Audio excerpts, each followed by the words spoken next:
everyone, and welcome back to Storytime with Miss Laurel. Today, I'm going to be reading for you this Tale of Jemima Puddle-Duck by Beatrix Potter. Jemima Puddle-Duck lived in a busy barnyard. She was unhappy because the farmer's wife would not let her hatch her own eggs. Jemima's sister Rebecca was perfectly happy to let someone else hatch her eggs. "I don't have the patience to sit on a nest for 28 days, and neither do you, Jemima," Rebecca told her. "You'd leave the nest and let the eggs get cold." "I will hatch my own eggs," Jemima Puddle-Duck quacked. And even though she tried to hide her eggs, they were always found.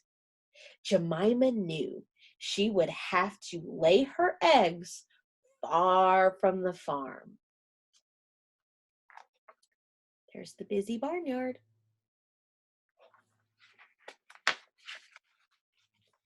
One spring afternoon, Jemima put on her shawl and bonnet.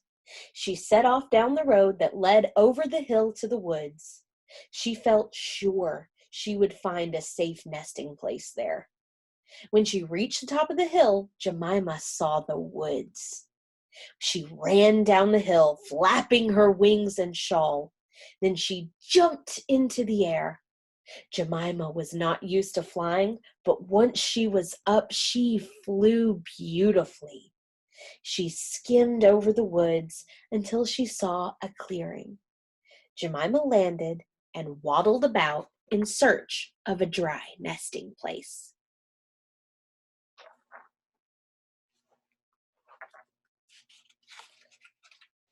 Jemima was startled to see a handsomely dressed gentleman reading a newspaper. He had black pointy ears and long whiskers. He was sitting on his red bushy tail. "Quack," said Jemima Puddle-Duck. The gentleman looked up from his newspaper. "Madam, have you lost your way?" he asked. Jemima thought the gentleman was very polite. She explained how she wished to find a dry nesting place to lay her eggs. The pointy-eared gentleman looked truly concerned.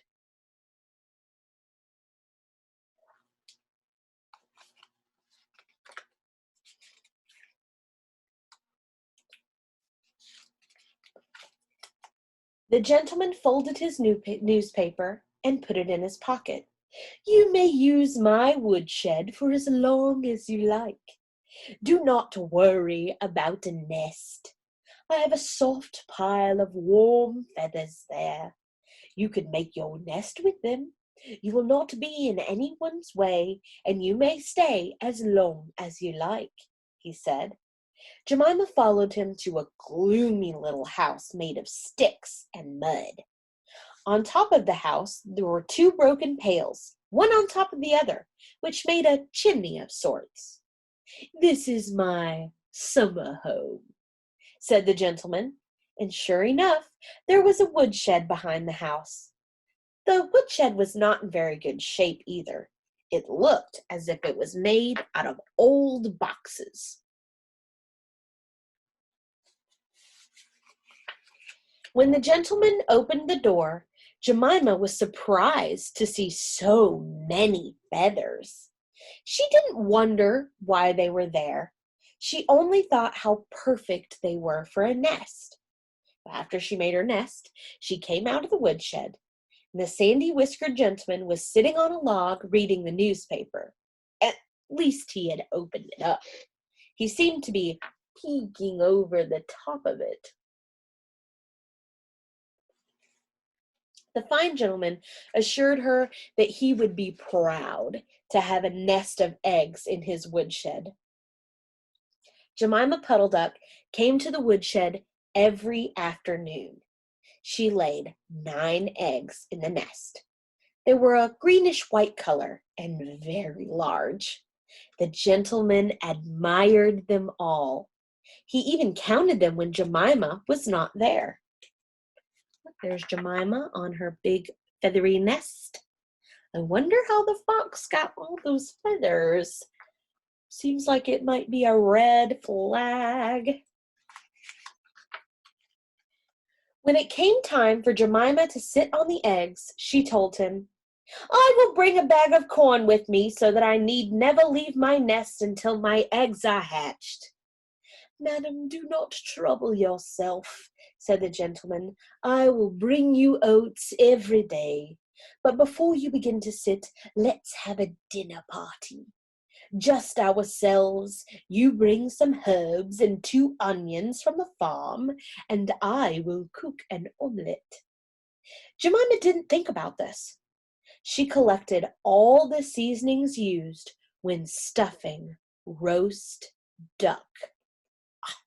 This guy seems shady.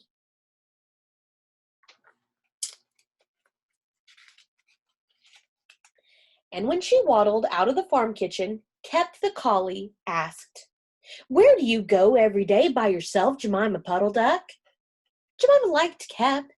She told him the whole story. The wise collie listened and smiled.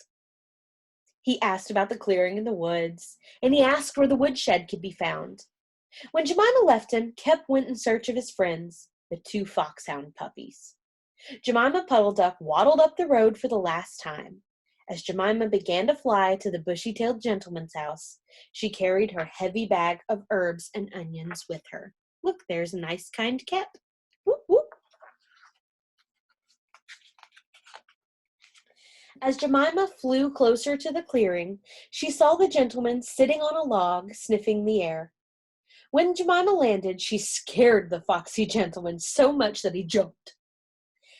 Quickly, he glanced about uneasily. Come into the house as soon as you have checked on your eggs, he told Jemima. Give me the herbs and onions for the omelette now. He said the words with such meanness. Jemima was surprised at the tone of the gentleman's voice. She had never heard him talk like this before.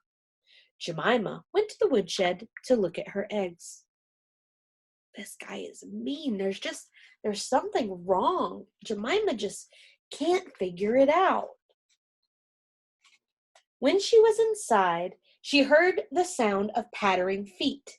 Someone with a black nose sniffed under the door and then locked it. Jemima was frightened. She didn't know what was going on. A moment later, she heard barking, growling, howling, squealing, and groaning. The whiskered gentleman was never seen again. It was Kep who unlocked the door of the woodshed. Jemima Puddle-Duck was in tears. Kep had a torn ear, and both puppies were limping. They helped Jemima carry her 9 eggs home. Look at those heroes. They saved Jemima. You know they did, even if she couldn't tell she was in danger. The farmer's wife let Jemima keep the eggs, but only 4 of them hatched. Jemima Puddle-Duck said it was because of her nerves. She was never the same since she met the foxy gentleman. Here's Jemima with her 4 little babies. And that's the story of Jemima Puddle-Duck.